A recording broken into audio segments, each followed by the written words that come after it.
Aujourd'hui, on va déguster ensemble un des vins les plus prestigieux, en tout cas un des vins les plus recherchés, pour voir ensemble peut-être ce qui le rend unique par rapport à d'autres vins. Et puis, si ça vous intéresse de pouvoir déguster de temps en temps comme ça des grandes bouteilles, des grandes étiquettes, des noms prestigieux du vin, restez en ligne parce que je vais vous proposer tout à l'heure, vers la fin de la vidéo, une manière de déguster comme ça de temps en temps les grands, on va dire les grands chefs-d'œuvre du vin, de manière très souple, enfin plus pédagogique et de manière beaucoup plus accessible. Pour ceux qui me découvrent au travers de cette vidéo, je m'appelle Yann, je suis le fondateur du COAM, qui est une école de dégustation, et du club du dégustateur que vous retrouvez sur le site du COAM, qui est un club d'œnologie à distance. Alors, je vais commencer par une question. Si je vous dis vin de Toscane, à quoi vous pensez? Qu'est-ce que ça vous évoque?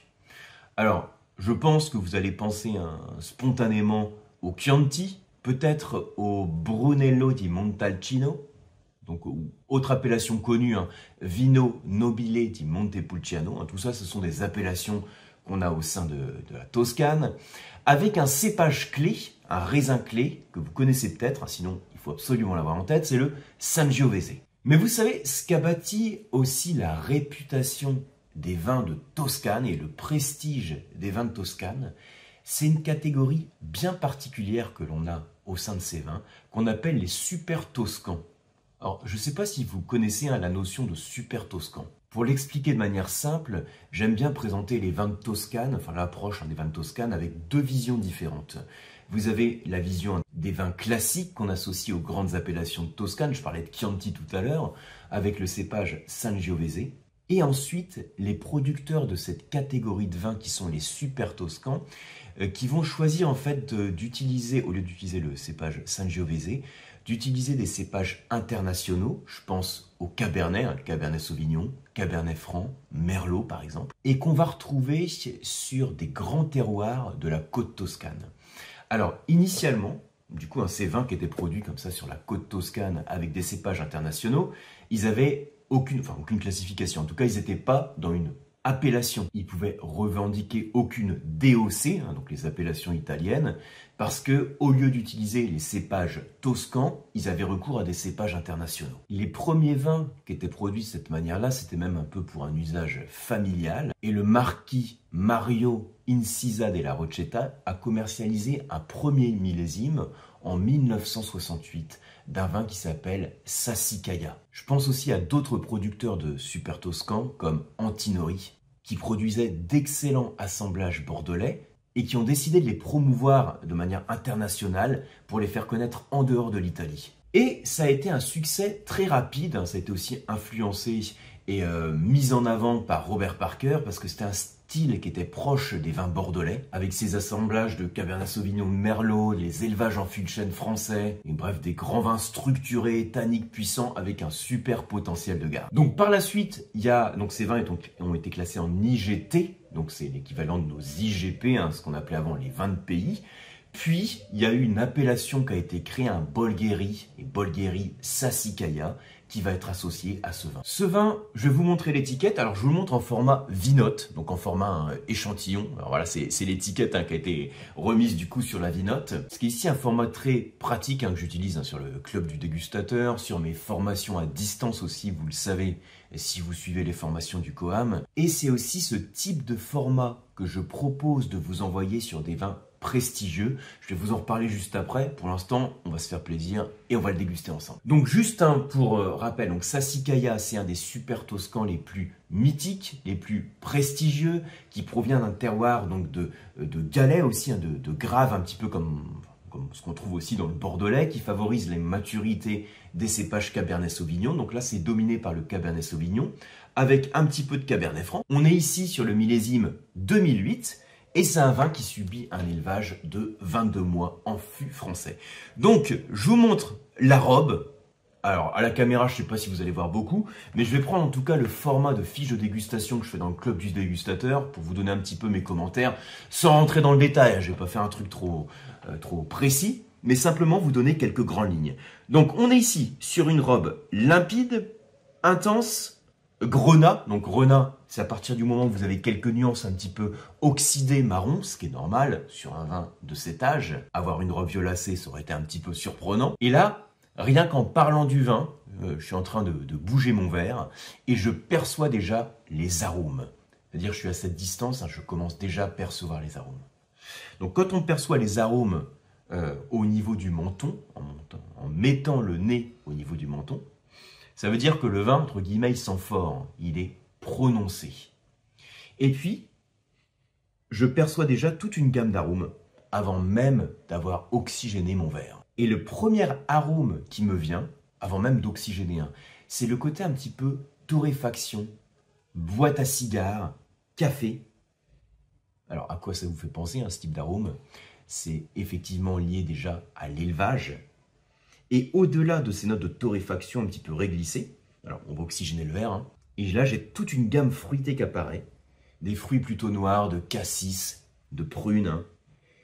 Cassis, prunes, mûres, ces notes un peu de fraises, épicées, poivrées, des notes de cannelle.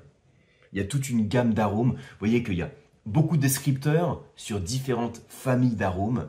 C'est un nez qu'on peut qualifier de complexe. Vous vous souvenez ce que c'est qu'un nez de complexe? Un nez complexe, c'est un nez qui a plein d'arômes. Donc parfois, moi je donne le repère, plus de 10 arômes d'au moins 3 familles différentes.